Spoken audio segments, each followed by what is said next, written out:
ప్రభునందు ప్రేమైనటువంటి దేవుని బిడ్డలారా, ప్రార్థన చేసుకుందాము. మమ్మల్ని మిక్కిలిగా ప్రేమించినటువంటి యేసుక్రీస్తు రాజా, నీకు వందనాలు. దైవించిన నాయన, నీ ఉచితమైన మహాకృపను బట్టి, నీ ఘనమైనటువంటి యొక్క నామను బట్టి ప్రభ ప్రార్థిస్తున్నాను. కొద్ది నిమిషాలు ప్రభ నీ ఆత్మ ద్వారా నింపి నువ్వు మాట్లాడటకు సహాయం చేసి పెట్టము. మాకు ప్రభ దైవ జ్ఞానం ప్రసాదించి మాయం తెచ్చుకోమని, వినే ప్రజలందరికీ ప్రభు నీ దీవెనలు అనుగ్రహించమని యేసయ్య శ్రేష్ఠమైన నామములో ప్రార్థన చేస్తున్నాను నా పరమ తండ్రి, ఆమేన్.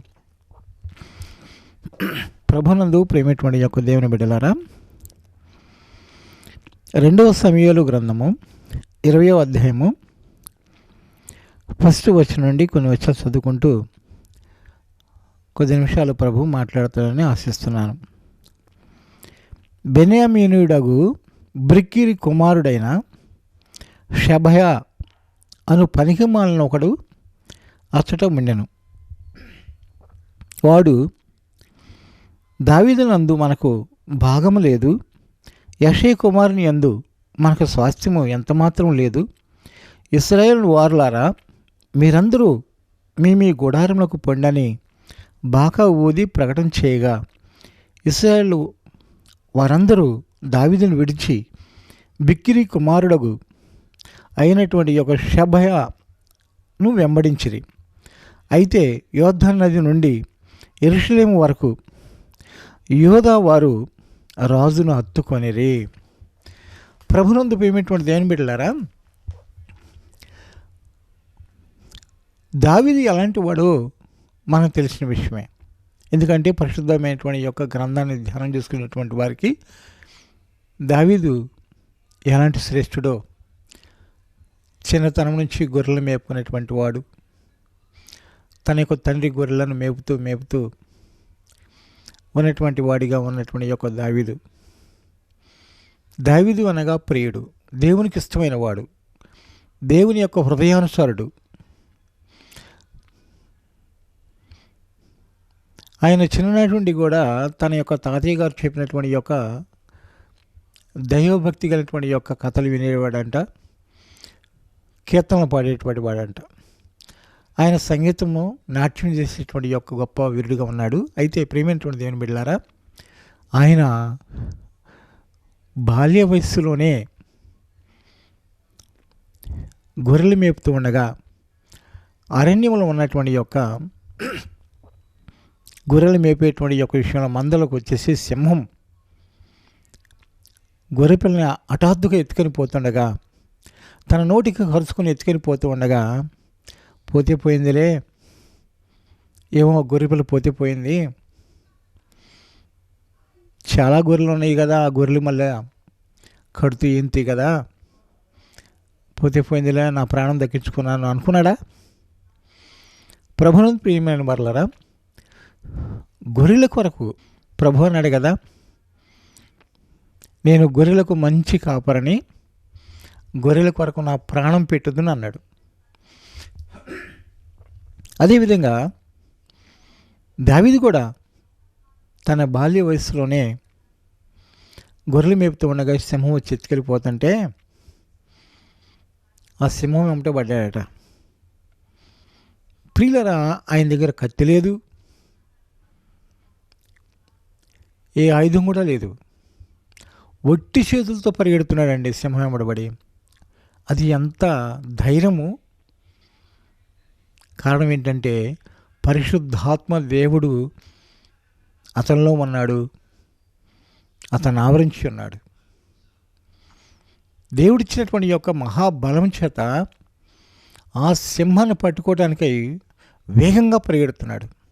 చూడండి, 2 కుక్కలు కలబడుకునేటప్పుడు ఒకటి పారిపోతుంది అనుకోండి, ఆ పారిపోయేటువంటి యొక్క కుక్క వేగంగా పరిగెడుతూ ఉండగా వెనకమాల కుక్క కూడా అధికంగా వస్తుంటే అది తన తోకని ఏం చేస్తుందండి, ఒక దడికో గోడకో ఒక చెట్టుకో మబ్బు చేసుకుని వెనక తిరిగి పళ్ళు బయట పెట్టేసేసి అరిసిద్ది.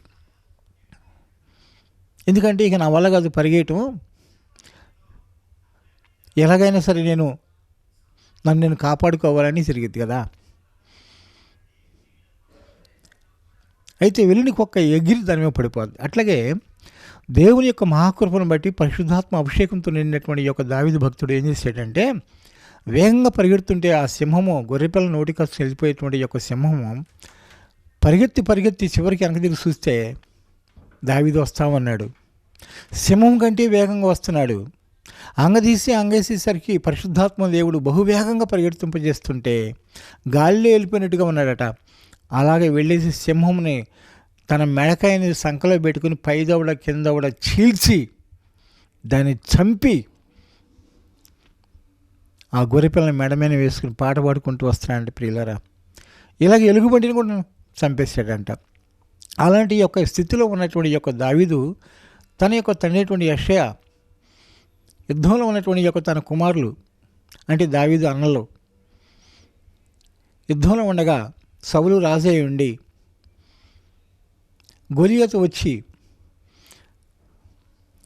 తొడగొట్టి సవాల్ చేస్తుంటే ఫిలిష్తీయుడైనటువంటి యొక్క గొలియాతు ఏమాత్రం కూడా ధైర్యం చాలక సౌలు మహారాజు కూడా కుర్చీలో తన సింహాసనం కూలిపోయి ఉన్నాడంట. ఎలాగా వీడు అంటున్నాడు కదా, మీలో ఎవడైనా సరే ఇశ్రాయేల్ ప్రజల్లో ఉన్నటువంటి వాడు ఒకడు వచ్చి నన్ను జయించండి సవాల్ అని విధంగా అంటుంటే ఎవరు ముందుకెళ్ళలేకపోతున్నారు, ధైర్యం చాలు. ఎందుకంటే రాజే కోలబడ్డాడు. అప్పుడు దావీదు తన అన్నల కోసం, సహస్రాధిపతి కోసం జునుగేడల నుంచి పంపాడు తన తండ్రి యెషయా గారు. తన అన్నల కోసము కొన్ని అప్పములు ఏదో కాల్చుకుని వచ్చారు. అయితే ప్రియమైన వాళ్ళారా, ఇస్తూ ఉండగా తన అన్నలు దూషించారు. అరే, నీ దగ్గర ఎంత గర్వం ఉందరా, ఇల్లరా, ఎందుకు వచ్చేవరా యుద్ధశీలంలోకి, నువ్వు గొర్రెలు మేపుకున్నాడు, ఏమైద్దరు నీ వాదం, వెళ్ళు అని చెప్పి తరుగుతున్నాడు. కానీ దావీదు వెళ్తానికి ఇష్టపడలా. ఎందుకంటే పిలిచేటువంటి గొలియాతు, 6 మూరల జానటువంటి యొక్క గొలియాతు సవాల్ చేస్తా తొడగొడుతున్నాడు. వాడు భయంకరమైనటువంటి వ్యక్తి, 6 మూరల జానడు, కవచం దొడిగినటువంటి వాడు, బారుడి ఖడ్గం తీసుకున్నటువంటి వాడు,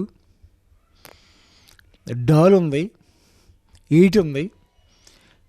ఇలాంటి యొక్క యుద్ధవీరుడిగా ఉన్నటువంటి యొక్క అన్ని విద్యలు నేర్చుకున్నటువంటి వాడు సవాల్ చేసి అంటున్నాడు కదా, ఇశ్రాయేలు ప్రజల్ని మీలో ఎవడైనా సరే ఒకటి వచ్చి మన మీద యుద్ధం చేయండి, జయించండి, మా వాళ్ళందరూ ఓడిపోయినట్టే, లేదా మిమ్మల్ని ఓడగడితే మిమ్మల్ని ఓడించినట్టే అని చెప్తున్నాడు. అలాంటి సందర్భంలో దావీదు రాజుకు తెలియపరుచుకున్నాడు. రాజు అన్నాడు కదా, సరే యుద్ధానికి వెళ్తానంటే, సరే కవచం ధరించరా బాబు అని చెప్పంటే, ఆ కవచం నేను మొయ్యలో నాకు వాడిక లేదన్నాడు. ఖడ్గం తీసుకోలేకపోయాడు. ఏం తీసుకోలేక చిన్న ఒడిసీలు తీసుకుని వెళ్ళాడు. ప్రియమైన వాళ్ళారా, చిన్న ఒడిసీలు తీసుకుని వెళ్తుంటే వాడికి ఆకలేస్తున్నాడు. ఏమని తెలిసినా, ఎవడరా నీవు, చిన్న కరపలు తీసుకుని ఆమెను కొత్తనావు, నేను కుక్కనా, నిన్ను చీల్చి ఆకాశం ఉందన్న పక్షులకి, భూమి మీద ఉన్నటువంటి మృగాలకి వేస్తాను, రారా చూసుకుందాం అని చెప్పేసి దావీదుకు కోపం వచ్చి అంటున్నాడు కదా, యుద్ధానికి వెళతా ఒడిసెలు తీసుకుని 5 నూనె రాళ్ళు తీసుకుని, ఏటు ఒడిన రాళ్ళు తీసుకుని ఒకటి పెట్టేసి అంటున్నాడు కదా, యుద్ధం నాది కాదు యెహోవాదే, నేడు నిన్ను యెహోవా నా చేతికి అప్పగించి ఉన్నాడు, నిన్ను చంపి నీ శిరస్సు తెగవేత్తునని చెప్పి బయలుదేరాడు. వడిసెల్లో గుండె పెట్టాడు. సున్నతమైనటువంటి యొక్క ఫిలిష్తీయుడు నువ్వెంతటి వాడివని అంటున్నాడు. దేవుని యందు భక్తి కలిగినటువంటి వాడు వడిసెల్లో రాయిబెట్టి కొట్టగా అది వెళ్ళి సూటిగా వెళ్ళిపోయి నొసట తగిలిందంట, బార్లుగా పడిపోయాడట. తన దగ్గర పరిగెత్తుకుంటే వెళ్ళి తన వరలో ఉన్నటువంటి కత్తిని తీసి శిరస్సు తెగనరికి ఆ శిరస్సును తీసుకుని వెళ్ళిపోయి రాసుకొచ్చాడు. తన కుమార్తె అయినటువంటి యొక్క ఒక ఆమెను దావీదునికి వచ్చి పెళ్లి చేయటం అయింది, గనుడుగా తీర్చబడ్డాడు. అయితే ప్రియమైన వాళ్ళరా, ఒకనాటికి సౌలు చనిపోవడం జరిగింది. ఆ తర్వాత ఇశ్రాయేల్ ప్రజలను, యూదులు వారందరిని కూడా పరిపాలించేటువంటి యొక్క రాజరికంలోనికి దావీదుని దేవుడు ఏర్పాటు చేసుకున్నాడు. ఆ సింహాసనం దేవుడే దావీదునికి ఇచ్చాడు. అలా జరిగిన తర్వాత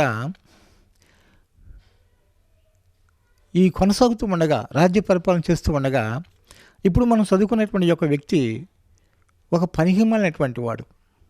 దేవునికి, దేవుని బిడ్డలకి, దేవుని యొక్క రాజ్యం చేసేటువంటి యొక్క దావీదునకు విరుద్ధంగా ప్రవర్తించేటువంటి వాడిగా ఉన్నాడు, కీడు చేసేవాడిగా ఉన్నాడు. ఆనాటి కాలంలో యేసు ప్రభువారు 12 మంది శిష్యులను ఏర్పాటు చేసుకుంటే ఏ విధంగా ఇస్కరియోతు యోధ 30 వెండి నాణాలకి ప్రభుని ఎలా అమ్ముకొని పట్టించి అప్పగించాడో, అలాగే కీడు చేసేటువంటి వారు ఉంటారు కదా, వాళ్ళలో ఒకడనమాట. ఇతని పేరు షబయ. ఇతడు ఎవరై ఉన్నాడు? బిక్రీ కుమారుడు, బెన్యామీనుడు. ఇతడ పనికిమాలిన ఒకడు అతడు ఉండెను. వాడు అంటాడట, దావీదునందు మనకు భాగం లేదు, యెషై కుమారునందు మనకు స్వాస్థ్యం ఎంతమాత్రం లేదు.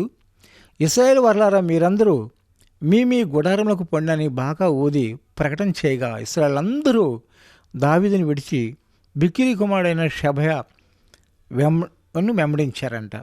అయితే యోర్దాను నది నుండి యెరూషలేము వరకు యోధ వారు రాజును హత్తుకుని ఉన్నారు. దావీదు రాజును హత్తుకుని జీవించినటువంటి వారు యోధా దేశంలో ఉన్నటువంటి వాళ్ళు యూదులు. 2 గోత్రాల వారు, 10 గోత్రాలైనటువంటి వారు చీలదీసి పారేసాడు అనమాట.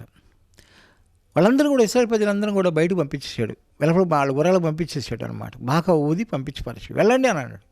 దావీదు దగ్గర మనకు స్వాస్థ్యం లేదు, యెషై కుమారుడి దగ్గర మనకు స్వాస్థ్యం లేదు, భాగం మనకు లేదు, కాబట్టి మనందరం వెళ్ళిపోదాం పదండి అని చెప్పేసి బాగా ఊదేసరికి ఇశ్రాయేలు ప్రజలందరూ కూడా వెళ్ళిపోయి వాళ్ళ గుడాలకు వెళ్ళిపోయారంటే యుద్ధం చేయాలన్న దావీదు పక్షం లేరు. ఎంత కీడు చేశాడో చూడండి. దావీదు దేవుని ఆత్మతో నింపబడినవాడు. దావీదు రాను రాను పరాక్రమశాలి అయ్యాడు, యుద్ధవీరుడు. దావీదు అంటే గడగలాడిపోయేటువంటి యొక్క శత్రువులందరూ కూడా, వాడు ఏ దేశస్తుడైనా సరే గడగడలాడిపోయి గుండెలు కరిగిపోయి నీరయ్యేటువంటి వారిగా ఉన్నారు. అలాంటి గొప్పవాడిగా దావీదును దేవుడు ఎంచుకుంటే, దావీదు అన్యాయస్తుడిగా ఉండి, దావీదు నేరస్తుడిగా ఉండి ఇశ్రాయేలు ప్రజలకు అన్యాయం చేస్తాడు అన్నటువంటి యొక్క భావంతో కీడు మాటలు మాట్లాడినటువంటి వాడు ఈ షబయ. ఈ షబయ అనేటువంటి వాడు పనికిమాలిన వాడని పరిశుద్ధ గ్రంథమే చెప్తుంది. ఇలాంటి పనికిమాలిన వాళ్ళు ఏం చేస్తారంటే, క్రైస్తవుల యొక్క చర్చిని పడగొడటానికి, సేవకులని వాళ్ళ కుటుంబాలను నాశనం చేయడానికి, చంపడానికి పూనుకున్నటువంటి వారిగా ఉంటారు. క్రైస్తవుల్లో కూడా కొందరు లేస్తారు ఇట్లాంటి పనికిమాలినటువంటి వాడు. అలాగే దావీదు మేనికి ఇలాగా వైరంగా తీసుకొచ్చి పెట్టాడు జనాన్ని, ఇశ్రాయేలు సైన్య సమూహాన్ని, గొప్ప సమూహాన్ని, యుద్ధవీరులను, బలాజ్యులను తన మాట చొప్పున బాగా ఉదేసరికి అందరూ వెళ్ళిపోయి గుడారాలకు వెళ్ళిపోయారు, దావీదు పక్షం లేరు. అప్పుడు దావీదు అంటాడు కదా 6వ వచనంలో, దావీదు అభిషేక్ని పిలవనంపి బిక్రీ కుమారుడైన షబ అబ్షాలోము కంటే మనకు ఎక్కువ కీడు చేయను, వాడు ప్రాకారము గల పట్టణములో సొచ్చి మనకు దొరకకపోనేమో, కనుక నీవు నీ ఏలిన వారిని సేవకులను వెంటబెట్టుకొని పోయి వారిని తరిమి పట్టుకొని మని ఆజ్ఞాపించను. కాబట్టి యోవాబు వారును పెరితీలను బలాజులందరూ అతనితో కూడా యెరూషలేములో నుండి బయలుదేరి బిక్రీ కుమారుడగు షబను తరమబోయిరి. వారు గిబియోనులో ఉన్న పెద్ద బండ దగ్గర రాగా అమాషా వారిని కలియవచ్చాను. ప్రియులరా, వీడు అబ్షాలోము అనేటువంటి నా కుమారుడు నాకు కీడు చేశాడు.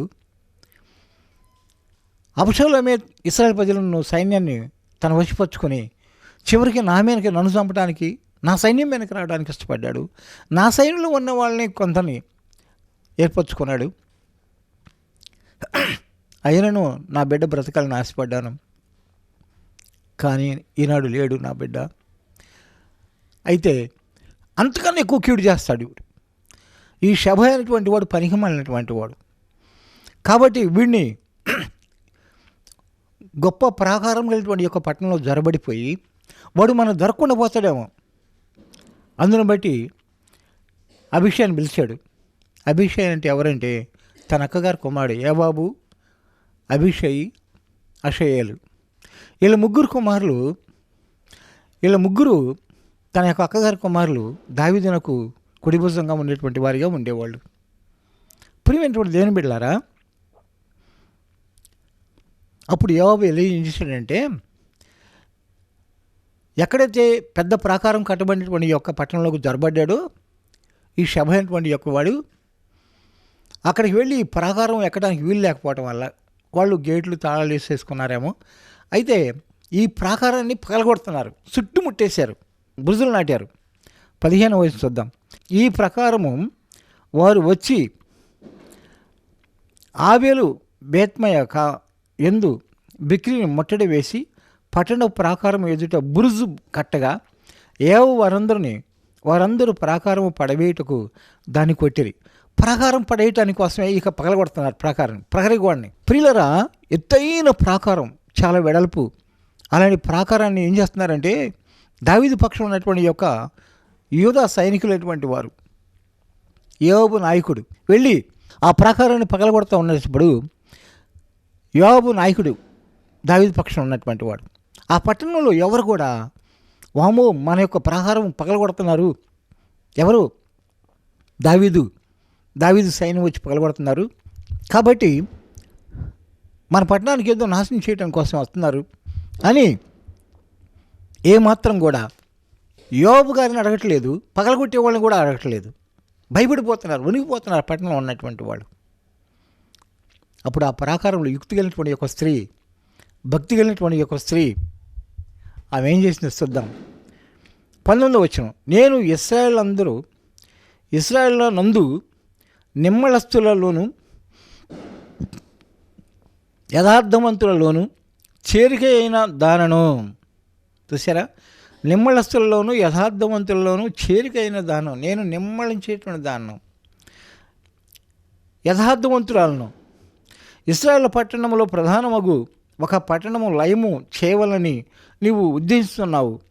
యెహోవా స్వాస్థ్యము నువ్వెందుకు నిర్మూలన చేయదు అని చెప్పగా, యోవాబు అంటాడు కదా, నిర్మూలము చేయను, దయపరచను, అలాగే నేను చేయను.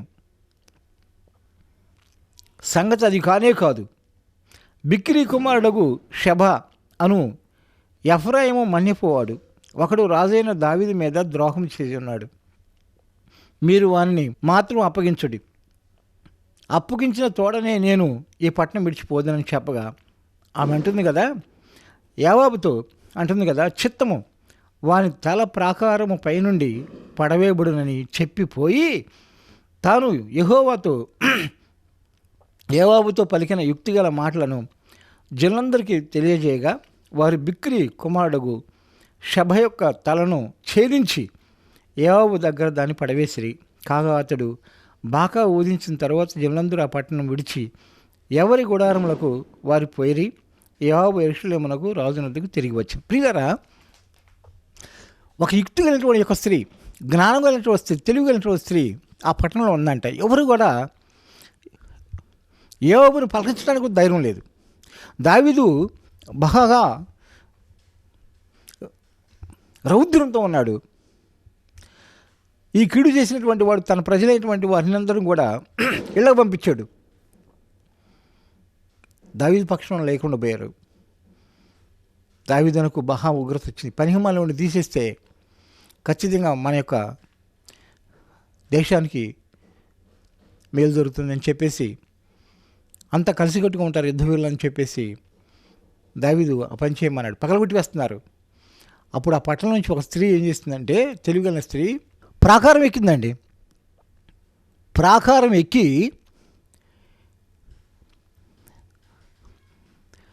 ఓ దావీదు సైన్యములారా, ఓయి యోవాబు సైన్యములారా, ఏంటి ఈ విధంగా మా పట్టణాన్ని సర్వనాశనం చేస్తున్నారు? ఈ పట్టణము ఇశ్రాయేలు పట్టణం కదా, ఎందుకు ఈ విధంగా పట్టణాన్ని నాశనం చేస్తున్నారు? మమ్మల్ని అందరినీ కూడా నాశనం చేయడానికి, లైపరచడానికి అంటే కాదమ్మా. షబ అయినటువంటి వాడు, పనికిమాలిన వాడు ఈ పట్టణంలో జరబడ్డాడు. వాడి కోసమే ఈ పని చేయాల్సి వచ్చింది అన్నప్పుడు వాడి యొక్క శిరస్సు తెగవేయబడి పట్టణం యొక్క ప్రాకారం అక్కడ పడిపోద్ది, మీ కాళ్ళకాడ పడిపోద్ది అని చెప్పింది. ఆ ప్రకారమే తన వాళ్ళకు తెలియపరుచుకుని ఎవడో పనికిమాలుడు వచ్చాడంట దావీదు మీద, రాజు మీద యుద్ధం చేయడానికి, రాజు మీద వ్యతిరేకంగా ప్రవర్తించడానికి ఒకడు వచ్చాడంట, జ్వరబడ్డాడంట, వాడిని పట్టుకోండి, శిరస్సు తెగవేసి అక్కడ పడేద్దాం అని ఆ తల్లి, ఆ న్యాయస్తురాలు, యథార్థవంతురాలు, నిమ్మలంగా ఉన్నటువంటి ఒక స్త్రీ వెళ్ళిపోయి ఏం చేస్తుందంటే వాడిని పట్టుకుని, వాళ్ళ జనుల చేత పట్టుకుని శిరస్సు తెగనరికి ఆ శిరస్సును ప్రహరీ గోడ బయటపడేస్తుంది. ఆ శిరస్సు యోవాబు కాళ్ళ దగ్గరకు వచ్చి పడింది. అప్పుడు యోవాబు ఏం చేశాడంటే, యుద్ధ నాయకుడు బాగా ఉదేసేసి ఇంకా సైన్యం యుద్ధం వద్ద పగలగొట్టద్దని చెప్పేసి తిరిగి మళ్ళీ దావీదు గారి దగ్గరికి వెళ్ళిపోయారు. ప్రభువుని ప్రియమైన వాళ్ళారా, ఇలాంటి పనికిమాలినటువంటి యొక్క షబయ లాంటి వాళ్ళు ఉంటారు. సాతాను సంబంధులు, సాతాను పక్షం ఉన్నటువంటి వాళ్ళు, వీళ్ళు దేవుని బిడ్డలను కీడు చేయాలని, దేవునికి అవమానం తెచ్చేటువంటి వాళ్ళు ఉంటారు. అలాంటి వారిని ఏరుపారేయటమే దేవుడైన యెహోవా యొక్క చిత్తం. ఈనాడు ప్రభువైన యేసుక్రీస్తు వారు శాంతిమూర్తి, సమాధానమూర్తి. ఇస్కరియోతు అప్పజెప్పినా కానీ, అప్పజెప్పడానికి కోసమై 30 వెండి నాణాలు తీసుకుని వచ్చినా కానీ ప్రభు అన్నాడు కదా, చెలికాడా నువ్వు చేయవచ్చినదేదో చేయి, కత్తులు గుదియలు తీసుకొచ్చారని చెప్పి వెంటనే యేసు ప్రభువుని పట్టుకుని ముద్దు పెట్టుకుని వారికి అప్పచెబుతుంటే పేతురు తన వరలో ఉన్న కత్తిలాగి ఎవడైతే పట్టుకున్నాడో వాడి చెవి మెడకేసాడంట, అది చెవి తెగిపోయింది.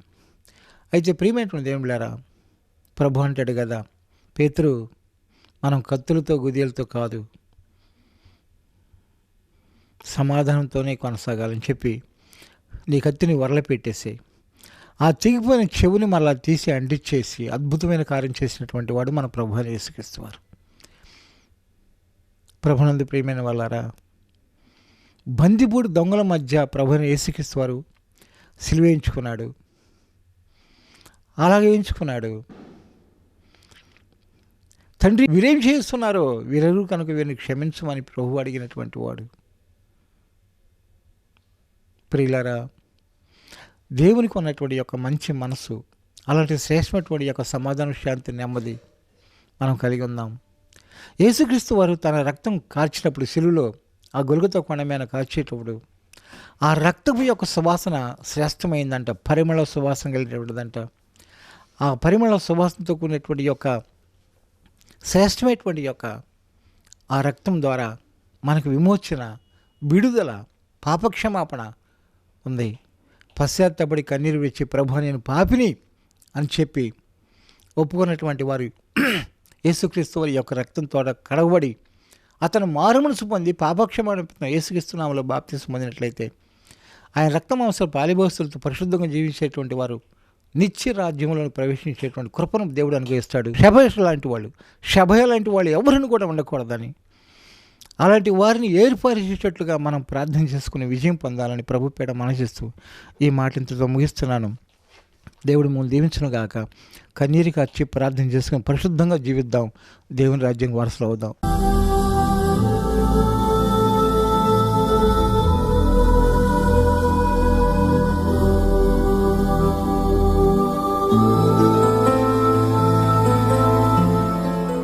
సర్వోన్నత రక్షకుడు దేవానికి వందనాలు. దైవం సహాయం చేసిన నాయన, ఈ శబయ లాంటి వాళ్ళు దావీదునకు కీడు చేసి పనికిమైనటువంటి ఒక వారిని దావీదు ఏ విధంగా అయితే ఏర్పారేయటానికి ఒక యుక్తి కలిగినటువంటి ఒక స్త్రీ, జ్ఞానం కలిగిన స్త్రీ ప్రకారం ఎక్కి ప్రభు ఆ విధంగా చేసిందో ప్రభు, అదే రీతిగా దాన్ని జయించడానికి ఎవరైనా చర్చిల మీదకి ప్రభు, దేవుని సేవకుల మీదకి వచ్చేటువంటి వారి విషయమై ప్రభు నీ దగ్గర మొరపెట్టి ప్రార్థన చేసినట్లయితే ఖచ్చితంగా విజయం ఇస్తావని, అలాంటి వారిని ప్రభు మార్చుటకు నువ్వు ఇష్టపడతావు, లేదా వారు మారే మనసు కాకపోయినట్లయితే వారిని ప్రభు దూరపరుస్తావని చెప్పి ప్రభు నీ వాక్యాలు సెలవిస్తున్నాయి కనుక వారే ప్రభు మరణం తెచ్చుకొనక దేవుని మీద యుద్ధం చేయక, యుద్ధం నాది కాదు యెహోవా అని చెప్పినటువంటి యొక్క దావీదు గొలియాతును హతమార్చిన రీతిగా నా యేసయ్యను హతమార్చగల సమర్థుడివి, మారు మనసుకు నడిపించే శ్రేష్టమైనటువంటి యొక్క మహాపరిశుద్ధుడివి, సమాధానకర్తవి ప్రభు కనుక అలాగా సహాయం చేసి దీవించి మహిమ తెచ్చుకోమని యేసయ్య శ్రేష్టమైన నామములో ప్రార్థన చేస్తూ పరమ తండ్రి,